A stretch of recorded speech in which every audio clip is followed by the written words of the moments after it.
Pues continuamos en Herrera en COPE Campo de Gibraltar. Ahora es el momento para saludar a un invitado de excepción, que además va a ser entrevistado también por un invitado de excepción, amigo ya de la casa, que ha estado aquí en numerosas ocasiones. La persona que nos va a acompañar a continuación es periodista, compañero de la profesión, prolífico escritor de aquí, español, conocido por sus trabajos sobre todo dedicados a la ufología y a la historia de Jesús de Nazaret, sobre todo en esa saga de novelas Caballo de Troya, ¿no?, que relataba aquel experimento de los Estados Unidos.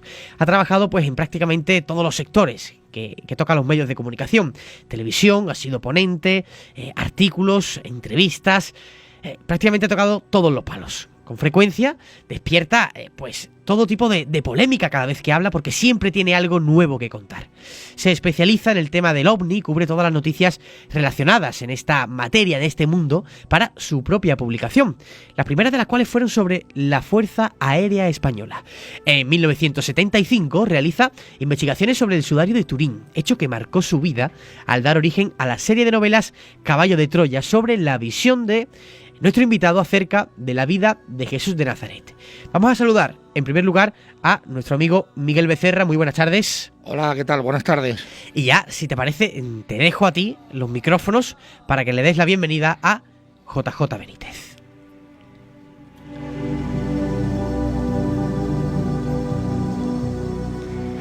Otra vez el jefe nos vuelve a unir. Para mí, en este segundo encuentro, me siento hoy una persona importante. Yo no soy periodista, ni tampoco me dedico al tema de la información, ni a la comunicación. Soy un humilde director de cine que camina día a día por conseguir sus sueños. Y para mí, estar hoy y volver a hablar con Juan José Benítez es un regalo que me ha dado el jefe, nuestro amigo. Buenas tardes, Juanjo. Muy buenas tardes, ¿qué tal? Sabes que hace 1 año y medio coincidimos aquí en un pueblo del campo de Gibraltar, en Los Barrios, con nuestro amigo Ricardo Mediavilla. Gracias a él te conocí. Estuvimos almorzando y estuvimos charlando durante varias horas de toda tu vida, de lo que habías escrito. Para mí fue el mejor encuentro que pude tener, puesto que te sigo desde muy pequeño, todos tus libros, tus investigaciones, y hoy, bueno, pues te tengo en la distancia, pero presente aquí, ¿no?, en esta entrevista que humildemente, como te he dicho antes, voy a intentar que sea no solamente de tu agrado, sino también de todo aquel que nos quiera escuchar, ¿verdad? Muy bien, encantado. Empezamos, Juanjo. Yo voy a empezar a darte tiros y tú ves respondiendo. ¿Algún gobierno o alto cargo te ha facilitado en alguna ocasión información a tus investigaciones? Pues sí, bastante, sobre todo militares. Desde hace muchos años ya, bueno, el estamento militar conoce bastante bien lo que yo hago, y extraoficialmente me han facilitado bastante información, mucha documentación. También oficialmente, por supuesto. En el año 76, en octubre, yo recibí 12 expedientes de la Fuerza Aérea Española sobre el fenómeno OVNI. ¿Por qué piensas que se le da esa información a Juan José Benítez, por supuesto sin menospreciarte en absoluto, y no a otro investigador? ¿Tú buscas esa información? Me imagino que la razón es muy sencilla, porque yo la he solicitado. Otros investigadores, por supuesto, más antiguos incluso y más valiosos que yo, pues no se habían planteado la posibilidad de solicitarla de una manera oficial, y yo sí lo hice. Juanjo, ¿quién es el mayor? ¿Perdón? El mayor, ¿quién es? Bueno, el mayor fue un ex oficial de la Fuerza Aérea Norteamericana, al que tuve la fortuna y la suerte de conocer hace ya bastantes años. ¿Te facilita información? ¿Te llama? ¿Cómo llegas tú a a conocer a este hombre, que no sé si hoy creo que ha fallecido hace tiempo, ¿no? Sí, falleció hace ya más de 20 años. Bueno, a mí me llama él por teléfono en una ocasión, estando yo en el Distrito Federal de México, y a raíz de una entrevista que me hacen en la televisión mexicana por motivo de la presentación de un libro mío que se llama El Enviado. Bueno, yo hablé con gran entusiasmo sobre Jesús de Nazaret en aquellos momentos, y él, por una serie de circunstancias que explica en el Día del Relámpago, pues decidió llamarme. ¿Te ofrece quizás, o te enseña, o te muestra un proyecto ultra secreto que la NASA, digamos, estaba estudiando o preparando para hacer en Jerusalén, hemos dicho, ¿no? En Jerusalén. No, él no me enseña nada. Al principio, cuando yo establezco contacto con él, yo voy al Yucatán, que es donde él estaba residiendo en esos momentos, pues porque yo solamente imaginé que se trataba de alguna información sobre el fenómeno OVNI, puesto que me había hablado que había sido oficial de la Fuerza Aérea Norteamericana, y yo lo asocié con ese tema. Fue mucho después, en varias entrevistas que yo tuve con él, cuando empezó a facilitar algunas pistas para poder llegar a la información que constituye hoy los caballos de Troya. Esa documentación que él te da o te aporta, ¿en qué soporte te la facilita? Él me facilita unas pistas, en primer lugar, para que yo consiga esa información. No me entrega la información directamente, sino que él, yo creo que con buen criterio, intenta saber si yo tengo verdadero interés por el personaje, por Jesús de Nazaret. Y para eso me pone un poco a prueba. Claro, te pone a prueba. Eso es lo que he pensado en muchas veces. ¿Cuántas veces llegaste a reunirte con este señor? Pues no me acuerdo exactamente, pero fueron alrededor de media docena de veces. ¿Cuánto hay de verdad y cuánto hay de novela en la saga Caballo de Troya? Pues yo creo que de novela muy poco. Lo he dicho muchas veces. La realidad supera siempre la ficción. Entonces, yo por mi parte no ha sido necesario introducir ningún elemento fantástico.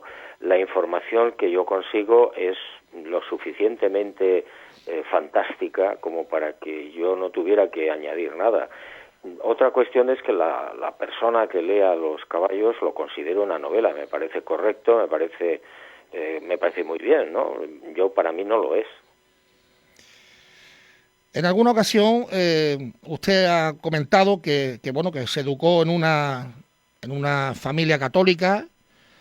Creo recordar que estudió también en la Universidad de Navarra, que pertenece al Opus Dei, pero que al final llegó a la conclusión que ese Jesús de Nazaret que tanto nombraban las iglesias y demás no era verdaderamente el que usted creía que era. Y estuvo un tiempo pasando, como se suele decir, ¿no?, entre comillas, pasando de todo el tema relacionado con Jesús. ¿Es cierto? Sí, es correcto. Yo me eduqué en una sociedad católica y efectivamente estudié en la Universidad de Navarra, aunque yo nunca fui del Opus Dei, pero viví, digamos, en un entorno tradicional católico. Hasta que en el año 65-66 prácticamente yo empecé el periodismo activo, me empecé a distanciar de todas estas enseñanzas católicas porque, bueno, sencillamente no encajaban en mi mente, ¿no? Es decir, había muchas lagunas, había muchas contradicciones, había temas relacionados con el maestro que a mí no me parecían correctos, que yo no los entendía por lo menos. Y bueno, pues prácticamente hasta el año 78, 77, en el que yo hago una serie de reportajes sobre la Sábana Santa de Turín, pues permanecí muy alejado de lo que es la religión. En muchas ocasiones he leído y he escuchado que Juanjo Benítez dice que los sueños se cumplen como insistas en ello, ¿no? Sí, sí, y lo creo firmemente. Es decir, cuando una persona tiene un deseo, tiene un sueño intenso y deseado, pues normalmente se cumple. Yo siempre digo que se cumplen aquí o después de la muerte. Pienso yo que después de la muerte hay una especie de reino, entre comillas, de nunca jamás, donde se cumplen los sueños que no se han visto realizados en la tierra. Retomando un poco el tema de los sueños, ¿soñó usted en algún momento, deseó en algún momento escribir sobre la figura de Jesús de Nazaret? Sí, por supuesto, sí, sí. Después de aquellos reportajes sobre la sábana santa de Turín y los descubrimientos que habían hecho aquel equipo de científicos en el año 78, yo me quedé fascinado. ¿Por qué? Pues porque era la ciencia quien estaba hablando de Jesús, no la religión. Y los descubrimientos sobre la sábana santa fueron tan espectaculares que me hicieron efectivamente desear y soñar, bueno, cómo hubiera contado un periodista la vida de Jesús. Por eso decía que hay que tener mucho cuidado con los sueños, porque al poco se cumplió. ¿Es usted un privilegiado, señor Benítez, o un enviado? Bueno, digamos que tenía un contrato para llevar a cabo esa misión, ese trabajo. Bueno, mucha gente piensa que yo me lo he imaginado todo, y entonces pues yo les digo siempre lo mismo. Digo, bueno, si yo tuviera tanto talento, sería un aspirante a Premio Nobel de Literatura, y no lo soy, por supuesto. ¿Qué es lo que se quiso conseguir verdaderamente en este proyecto de Caballo de Troya? ¿Qué quisieron conseguir con llegar a la figura de Jesús de Nazaret? ¿Por qué esa existencia de viajar al pasado? Que no sé si existió la máquina del tiempo, ¿no? Ya le haré la siguiente pregunta. Pero ¿qué motivo fundamental fue viajar a la época de Jesús de Nazaret? Bueno, yo creo que hay dos motivaciones que se reflejan en la información que aparece tanto en los caballos como en el diario de Eliseo. Por un lado, en la primera parte, digamos, en los caballos, hay una intencionalidad muy transparente por parte del mayor, y es verdaderamente contar lo que sucedió, sin ninguna segunda intención. Y en el caso del diario de Eliseo, el segundo piloto, sí hay una segunda intencionalidad muy oscura, que consiste, y aparece en el diario de Eliseo desde prácticamente el principio, consiste en tratar de conseguir muestras biológicas, sangre del maestro y de su familia, para clonar la figura de Jesús. Muy interesante. El libro, el diario de Eliseo, que se está presentando en estas semanas en todas las librerías, yo ya tengo mi ejemplar.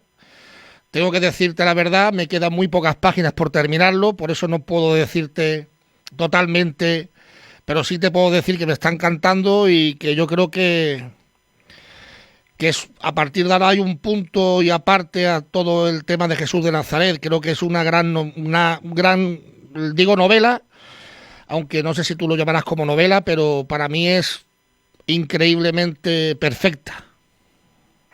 Bueno, yo te agradezco tus palabras. Para mí, por supuesto, no es una novela. Repito, una información que toca el corazón de las personas y que seguramente, bueno, pues yo no puedo demostrar que el viaje en el tiempo se hiciera, porque no he tenido posibilidad de llegar a él, aunque otros militares me han hablado del asunto, O sea, no solamente ha sido el contacto con el mayor y con Eliseo los que me han proporcionado esta información, sino que otros militares norteamericanos también me hablaron del tema. Entonces, bueno, pues para mí es algo que toca el corazón, que cambia la brújula interna de las personas, a poco que sean sensibles. Has hecho referencia ahora que otras personas también, otros militares te habían facilitado, bueno, te habían contado, te habían hablado sobre la máquina del tiempo. Creo que recordar que en alguna ocasión leí que estaba cenando en casa de una señora aquí en España con varios amigos, y había en esa noche, estaban allí 2 militares americanos que al escuchar que esta señora, digamos, hablaba sobre los caballos de Troya, estos militares te preguntaron que cómo tú podías saber todo el tema de la máquina del tiempo. ¿Es cierto esa apreciación Sí, o sí. lo he leído de una forma...? No, es correcto, es correcto. Esa persona estaban efectivamente cenando en su domicilio y surgió el tema, ella estaba leyendo los libros y los militares le comentaron que a ver cómo era posible que ella tuviera conocimiento de ese proyecto, ¿no? Pero por otro lado, a mí me han hablado en Estados Unidos de este asunto sin saber que yo había publicado esos libros y otros, por supuesto, sabiéndolo. Juanjo, ¿cuántas razas alienígenas pueden existir?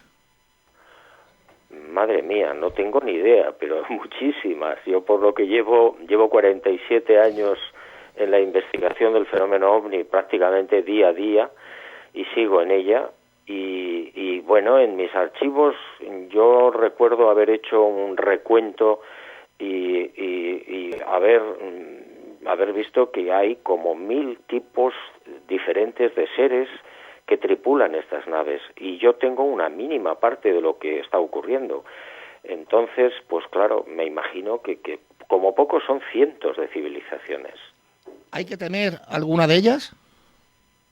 Pues no estoy del todo seguro. Yo al principio pensaba que todos estos seres, que estas civilizaciones eran todas buenas, ¿no? Bondadosas y positivas, pero ya no estoy tan seguro y digo por qué.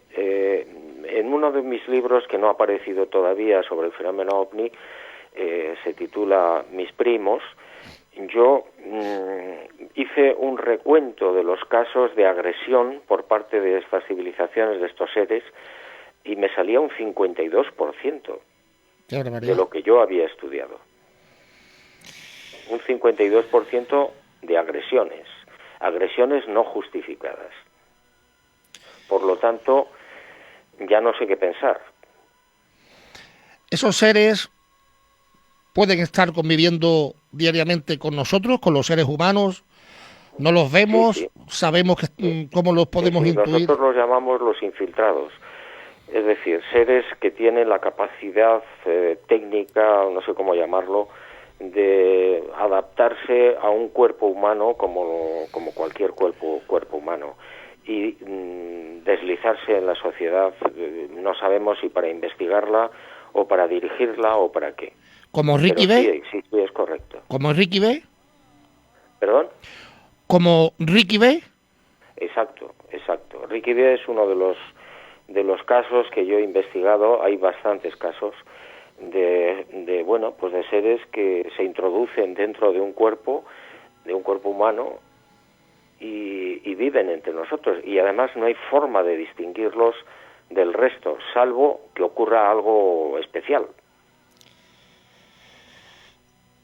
¿En algún momento te han amenazado, te han advertido por tus investigaciones en el fenómeno OVNI? Sí, he tenido un problema muy desagradable en el que estuve a punto de perder la vida y como consecuencia, pienso yo, de las investigaciones que estaba desarrollando, más concretamente de la publicación de un libro que se llama Materia Reservada. Juan José Benítez sabe más de lo que publicas.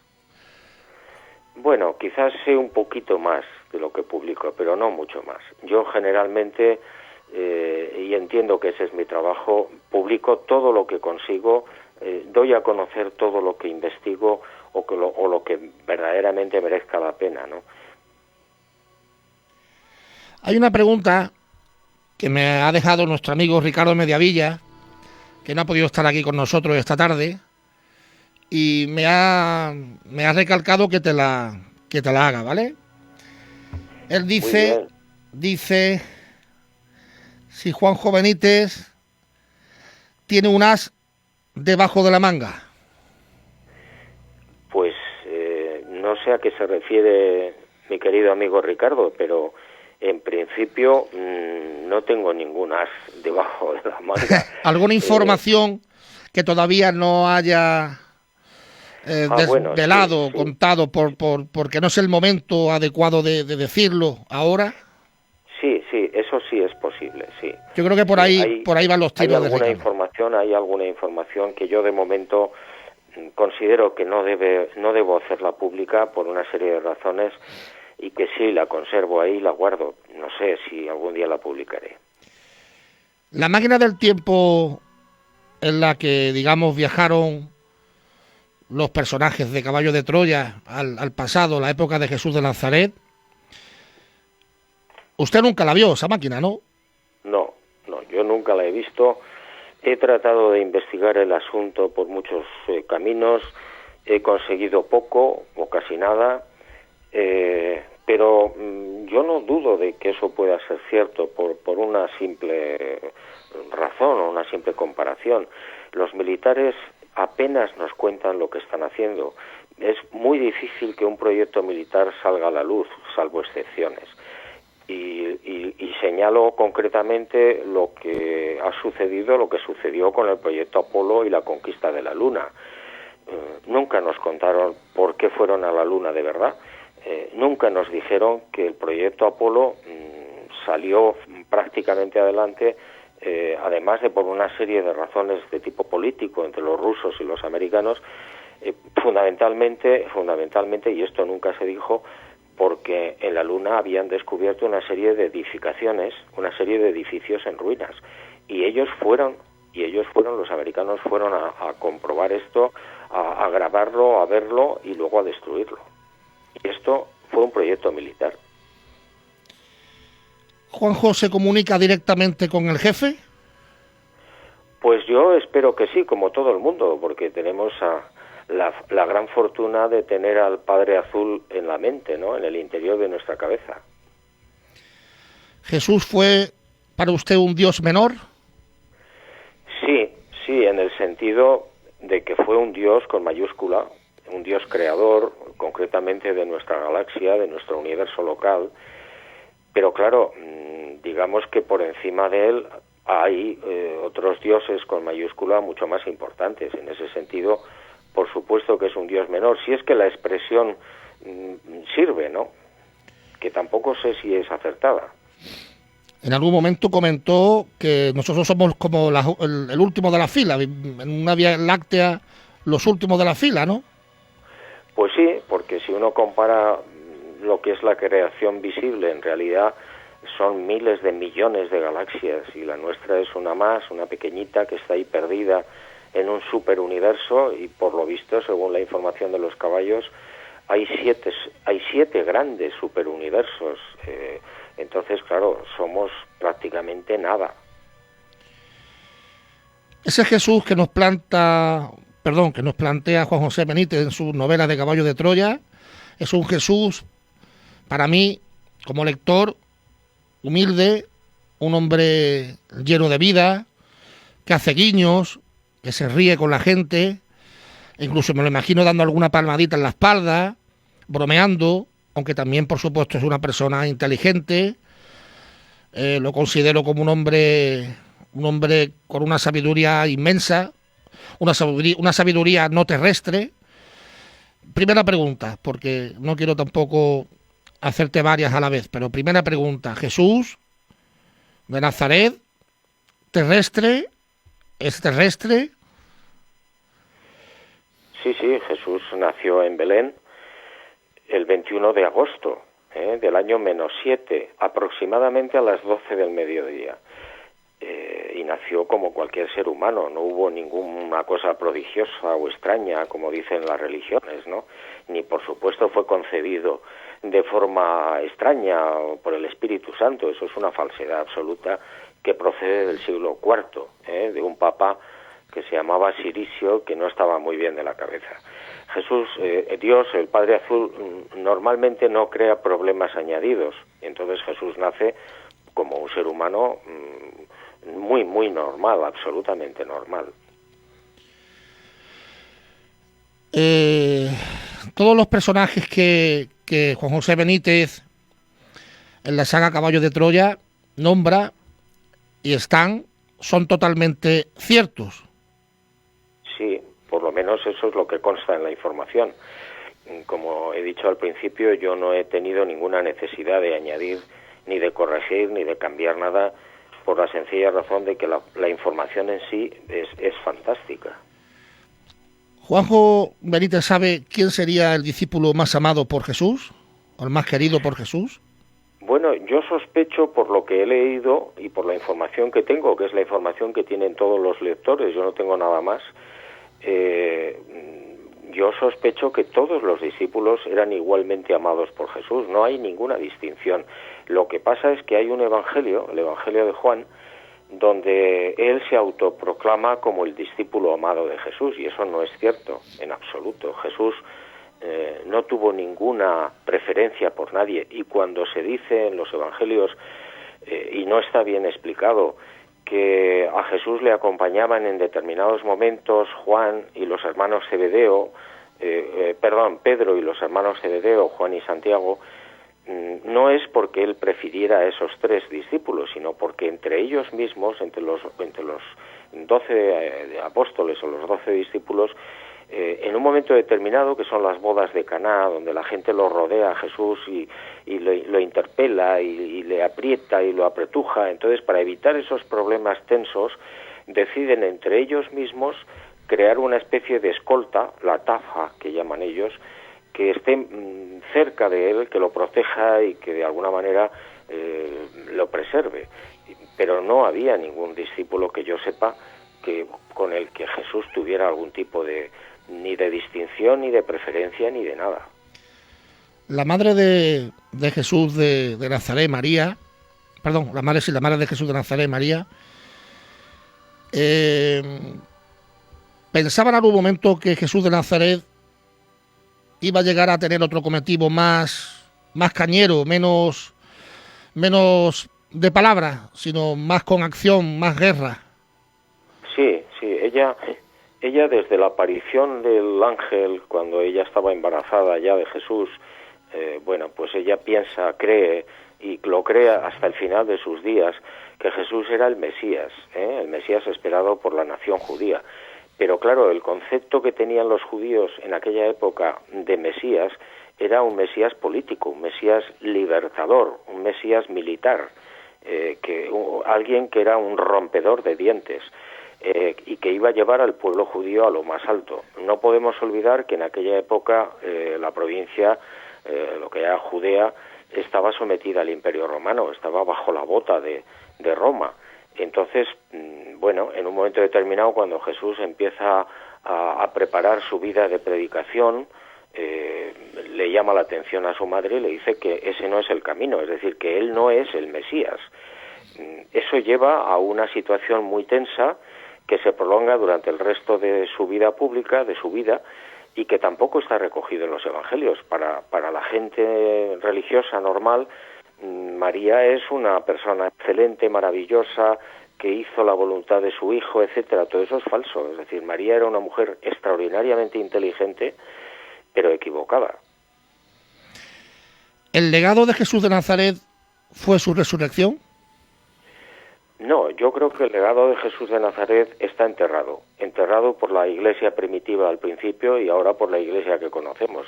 El legado fundamental para mí, que yo deduzco de la información, repito, que está en los caballos, el legado principal o el objetivo principal o el mensaje principal del Maestro era decirle a la gente que confiara, que tuvieran esperanza, que aquí no se acaba todo, que después de la muerte hay vida y que todos los seres humanos son iguales ante Dios, que somos hijos de un Dios.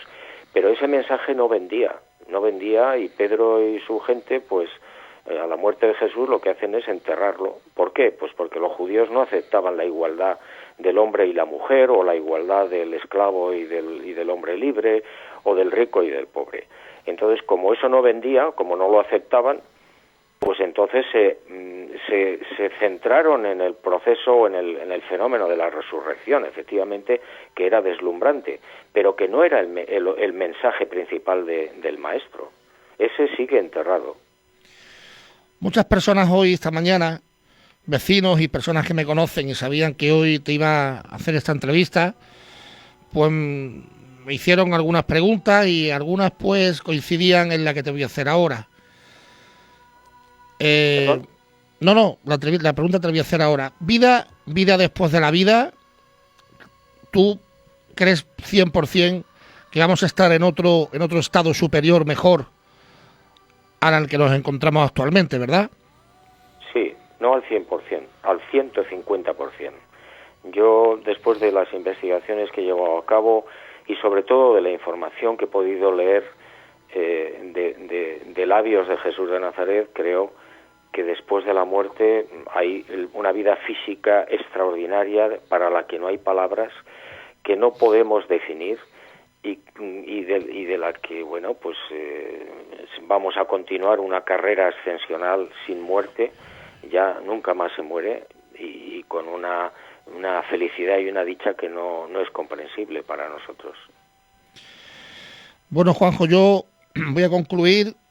Hemos estado cerca de media hora larga hablando contigo. Podríamos estar, yo particularmente, días y días, porque la verdad es que hablar contigo es un placer. Me llena de orgullo, como dije al principio, volver a saludarte, hablar contigo, que nos contaras también tus experiencias y tus investigaciones, que son, para mí son algo fuera de lo común. Una persona yo te preguntaría de dónde sacas tanto tiempo para tanto investigar, ¿no? Porque el día tiene 24 horas, ¿cómo te organizas? Bueno, pues la verdad es que me enseñó el periodismo, me enseñó la disciplina y prácticamente no tengo sábados ni domingos ni fiestas de guardar. Estoy constantemente pensando, constantemente de un lado para otro, investigando. Ahora, dentro de unos días, me voy a México, voy a seguir unas investigaciones muy interesantes sobre unas piedras que han encontrado grabadas en el norte de México. Y bueno, incluso yo creo que cuando duermo estoy pensando. Sí, yo te haría una pregunta. ¿Qué sueña Juan José Benítez cuando duerme? Pues a mí me gustaría soñar con la Claudia Schiffer, pero no tengo suerte. Bueno, y ya voy a finalizar con una pregunta obligada, porque siempre creo que es bonito terminar con algo que yo creo que te va a gustar esta pregunta. Me dijo mi mujer que yo te lo dijera, esta pregunta. Siempre que llamo por teléfono al móvil, lo coge Blanca, hablo con ella es tu persona que está siempre contigo, organizándote, pero verdaderamente me gustaría que dijeras quién es Blanca para ti, Juanjo. Bueno, pues Blanca es la persona que me ha tomado de la mano y me está ayudando a cruzar la calle de la vida. Ella es la que hace el trabajo sucio y sin ella yo no podría hacer absolutamente nada. Pues la verdad que la has definido muy bien. Desde aquí os doy un fuerte abrazo a los dos. Saludos de Ricardo Mediavilla también para vosotros. Un placer, Juanjo, tenerte aquí y espero volver a verte pronto, personalmente ya, si es posible. Muchísimas y si nuestro jefe... Igualmente para todos y sí, a ver si tengo la fortuna de poder bajar hacia Cádiz de nuevo. Tenemos que intentarlo y llegará, si todo se rodea, llegará. Juanjo, un fuerte abrazo y muchas gracias. Gracias. Un abrazo. Un abrazo.